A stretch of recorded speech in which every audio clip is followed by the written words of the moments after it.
आज का जो टॉपिक है चैप्टर नंबर 5 है। हम लोग पढ़ने वाले हैं चैप्टर 5 की एक्सरसाइज के कुछ इंपॉर्टेंट क्वेश्चंस देखते हैं और उनके कैसे कैसे मेथड हैं, किस तरह से उन्हें सॉल्व किया जाएगा और वो सब देखते हैं। इससे पहले कि आपने दो पार्ट नहीं देखे हैं कि एपी के बारे में हमने समझाया और इंट्रोडक्शन दिया इस चैप्टर का। अगर वो पार्ट्स आपने नहीं देखे हैं तो चैनल के अबाउट सेक्शन में जाकर प्लेलिस्ट चेक करेंगे, वहाँ पे part 1 part 2 as arithmetical progression के बारे में अच्छे से मेंशन किया गया है। आप दोनों थंबनेल को देखकर उस पर आप क्लिक करें और देखें वीडियो। ठीक है, चलिए आज शुरू कर लेते हैं कि किस तरह से हम नए नए टॉपिक्स को, नए नए एग्जाम्पल्स को, किस तरह के एग्जाम्पल होने वाले हैं। अगर आप अभी बिगनर हैं तो बिल्कुल ही चैनल को सब्सक्राइब कर लीजिए, जिससे कि आने वाले टाइम में आपके लिए सारे वीडियोस टाइम टू टाइम मिलते रहें और वो बेल आइकन को जरूर प्रेस करेंगे बाजी। ठीक है, तो चलो एग्जाम्पल से शुरू करते हैं। देखो एग्जाम्पल बहुत प्यारा है, इसमें जो भी बात कही है और बड़े बारीकी से समझना है। ठीक है, थोड़ा जूम करेंगे। इसमें कुछ एपी दी गई है और ये किस टाइप की एपी, अगर आपने पीछे की वीडियो देखी है तो आपको ये बातें मालूम होंगी कि एपी कैसी होती है। ये कैसी वीडियो एपी है, तो मैं आपको थोड़ा सा हेल्प कर देता हूँ। ये फाइनेट एपी है या इनफाइनेट एपी है, बताइए कमेंट में जरूर बताएं मुझे। यस, अगर आपने गैस कर लिया ये फाइनेट है या इनफाइनेट है, चलो मैं थोड़ा सा आपकी मदद करता हूँ। अगर इसके लास्ट में कोई डॉट नहीं दिखता, कोई नंबर दिखता, तो ये कह देते हैं फाइनेट है। ठीक है, अगर इसके लास्ट में कोई नंबर नहीं दिख रहा यानी डॉट दिख रहा है, इसका मतलब ये फाइनेट नहीं है, क्योंकि इसके पीछे कोई एग्जैक्ट वैल्यू नहीं है। आपको देखो 3/2 comma 1/2 comma -1/2 comma -3/2। Next term क्या होगा, नेक्स्ट टर्म क्या रहेगा हमें नहीं पता, उसको पता करना है कैसा रहेगा, उसको देखते हैं सवाल क्या कह रहा है। For this A be given the data here and right the first term A and the common difference of D. तो यहाँ इंटरेस्टिंग बात यह है कि फर्स्ट टर्म को हम ए से डिनोट करते हैं और लास्ट टर्म यानी कॉमन डिफरेंस जो है उसे डी से डिनोट करते हैं। ठीक है, तो हमसे पूछा भी क्या है कि फर्स्ट टर्म बताइए और कॉमन डिफरेंस बताइए। फर्स्ट टर्म तो क्लियर होता है, जो भी एपी का जो स्टार्टिंग का नंबर होता है वही हमारा ए होता है। ठीक है, जब हम डी निकालते हैं तो डी का कॉन्सेंट्रेशन क्या है कि हम निकालते हैं A2 माइनस A1। इस तरह से देखें, 1/2 में से माइनस किया 3/2 और ऐसा हमेशा करना है आपको। और अगर ये एपी है तो आपने लिखा 2 में से 1 घटाया है ना, फिर आप 3 में से 2 माइनस करेंगे, 4 में से फिर 3 माइनस करेंगे। अगर इन सभी का डिफरेंस जो है सेम आता है तो आप ये कहेंगे कि ये जो गिवन दिया है ना डेटा, वो हमारी एक एपी है। ओके, और उसके बाद आप कॉमन डिफरेंस निकालेंगे। कॉमन डिफरेंस का मतलब क्या बताए थे हम लोग, फर्स्ट टर्म और सेकंड टर्म के जो बीच में जो डिफरेंस होता है, जो नंबर्स का गैप होता है, वही तो कॉमन डिफरेंस होता है। कॉमन इसलिए लगाया कि सब में सेम रहेगा। आई होप यहाँ तक आप समझ गए होंगे, तो आगे बढ़ते हैं। ठीक है, देखिए, remember that we can find d using any two consecutive term once we know that the number of AP। यहाँ बड़ा प्यारा सा शब्द है कि to consecutive term. Consecutive term का मतलब है जो आने वाले प्राकृतिक संख्याएं होती हैं, जैसे 1 2 3 4 5 6 होता है, ऐसे ही उनके कॉन्सिक्यूटिव नंबर्स के बीच का जो है टर्म्स निकालना है, कोई भी हो सकता है। ठीक है, सेकेंड एग्जाम्पल में चेक करते हैं क्या है। देखो ये जो एग्जाम्पल दिया ना फर्स्ट वाला, इस एग्जाम्पल से रिलेटेड अगर आप 10 से 12 क्वेश्चन कर लेते हैं ना, तो ये टॉपिक आपका ना हलवा हो जाएगा। ठीक है, आप जीप पर लिख रखेंगे और डायरेक्ट आपको समझ में आएगा। अगर आपने एक ही क्वेश्चन करके छोड़ दिया तो फिर तो बेटा गए आप। अगर आप मेरे साथ जुड़ रहे हैं तो मैं आपको हमेशा हर क्वेश्चन के मल्टीपल क्वेश्चन बताऊंगा, लेकिन फिलहाल ये इंट्रोडक्शन वीडियो है तो प्रैक्टिस करिए, जहाँ डाउट आए वहाँ पर, क्योंकि मैं तुम्हें गुलाम नहीं बनाना चाहता। मैं चाहता हूँ कि आप अपनी बुद्धि का, अपने विचार का प्रयोग करें, उपयोग करें। ठीक है, यूज़ करना सीखें। मैं चाहूँ तो आपको अब 10 सवाल एक साथ बता दूँ, लेकिन उसमें मेरा फ़ायदा, मेरी प्रैक्टिस होगी, मुझे समझ में आएगा, तुम्हें नहीं आएगा। अगर तुम्हें समझ में आना है तो फिर आपको वो तरीके अपने आप सॉल्व करने होंगे। चलो ये तो होगी मोटिवेशन वाली बात, अब थोड़ी काम की बात कर लेते हैं ना।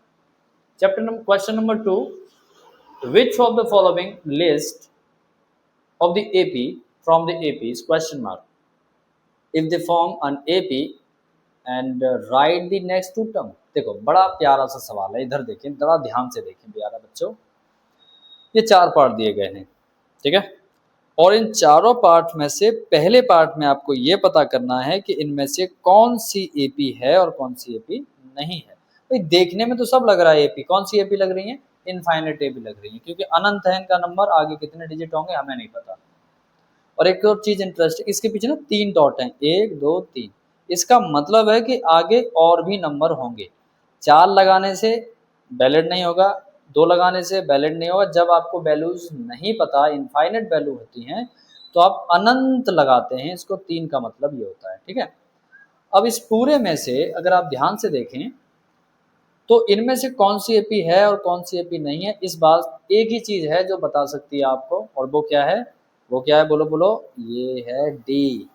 कॉमन डिफरेंस ही एक ऐसी चीज है जिसकी मदद से आप ये बता सकते हैं कि जो गिवन में है वो एपी है अथवा नहीं है। ओके, सो माय डियर, आप इसके बीच में डी सबके फाइंड करेंगे। देखिए 10 4 6 6 10 6 22 और 16 6, मतलब इन सभी के बीच में जो कॉमन डिफरेंस है वो इक्वल है, दैट इज अ एपी।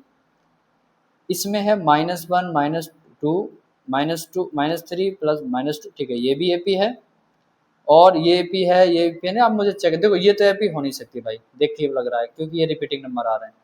ये हो सकती है क्या? ये 0 0 हो सकती है, ऑफ कोर्स होना चाहिए इसे। तो सॉल्यूशन में देखिए क्या है बोल रहा है। ये आइडेंटिटी दी गई है, कॉमन डिफरेंस सेम टाइम पे बोला गया, इसकी तरफ नहीं जाएंगे। अगर कॉमन डिफरेंस पहले वाले में 6 आया है, इसका मतलब है कि ये एपी है। दूसरे बारे में कॉमन डिफरेंस -2 आया, इसका मतलब ये भी एपी है। तीसरे बारे में अगर ध्यान से देखें तो इसके कॉमन डिफरेंस पहला दिया गया है -7, फिर -9, फिर 4 प्लस 4, ये कॉमन डिफरेंस है, यानी कि इसमें कॉमन डिफरेंस नहीं निकलेगा।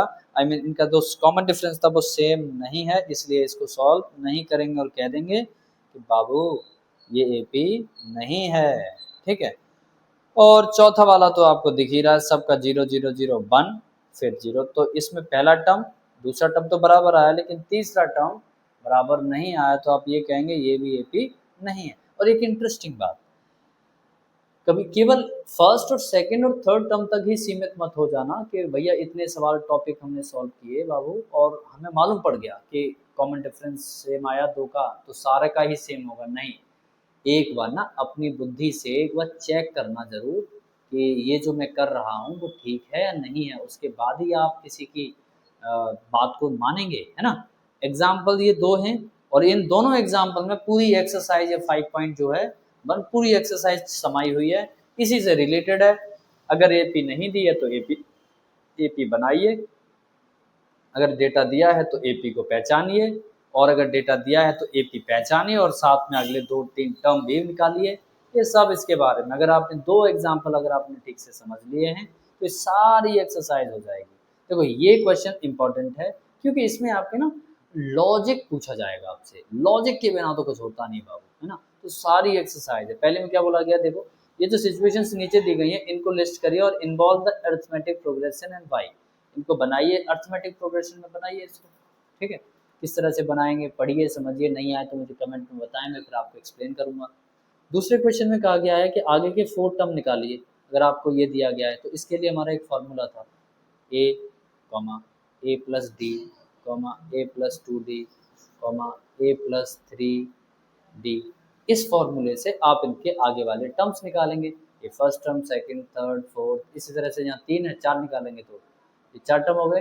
5 निकालेंगे तो 4 कर देंगे, अगर 6th निकालेंगे तो 5 लिख देंगे, 7th निकालेंगे तो 6 कर देंगे डी के आगे वाले नंबर पे, क्योंकि डी ए और डी तो दिया हुआ है, ए और डी की जगह वैल्यू पुट करो और आंसर निकालते जाओ फटाफट फटाफट फटाफट, है ना, चिंता की जरूरत नहीं है। तीसरे क्वेश्चन में देखो, इसमें आपको ये पता करना है कि ये जो भी एपी दी गई है, यहाँ बोला गया है एपी दी गई है और आप फर्स्ट टर्म और कॉमन डिफरेंस बताएं। देखो फर्स्ट टर्म तो क्लियर है, जो सामने सामने दिख रहा है वो फर्स्ट टर्म, कॉमन डिफरेंस के अंतर से निकालोगे, अभी अभी आपको समझा।